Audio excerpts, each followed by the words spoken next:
वालेकुम, welcome back to my channel. कैसे हैं? उम्मीद करती हूँ हैरियत से होंगे। अल्हम्दुलिल्लाह हम भी हैरियत से हैं। और जैसे कि शादी स्टार्ट हो चुकी है और मेरे कज़न की शादी है और ये शादी का फ़र्स्ट फंक्शन होता है जिसका व्लॉग मैं आपसे शेयर कर रही हूँ। और आज है मायूं का और साथ ही गड़ोली का।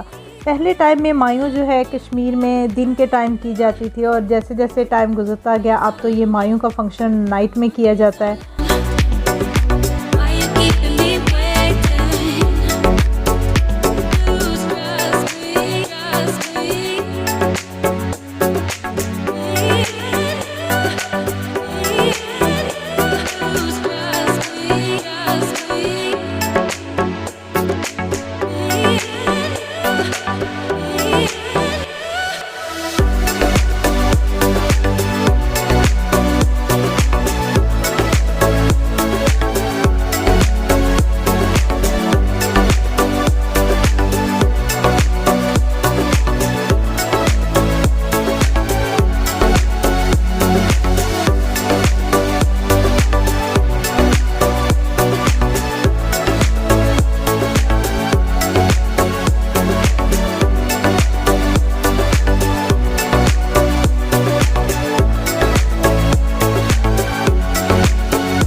और जी सब तैयारी हो रही थी गड़ोली की रस्म के लिए। और ये जो है गड़ोली की रस्म जब की जाती है तो जितनी भी बहनें होती हैं, कज़न्स होती हैं और फैमिली की तमाम जो लेडीज़ होती हैं, ये मिल के जो है बारी बारी इस रस्म को करते हैं। और जैसे कि पहले कुआं होता था तो कुएं से पानी भर के ये रस्म की जाती थी। आज के टाइम में जो है कुएं नहीं रहे तो सिंपल जो घर में पानी की टूटियाँ होती हैं उसी से भर के ये रस्म की जाती है।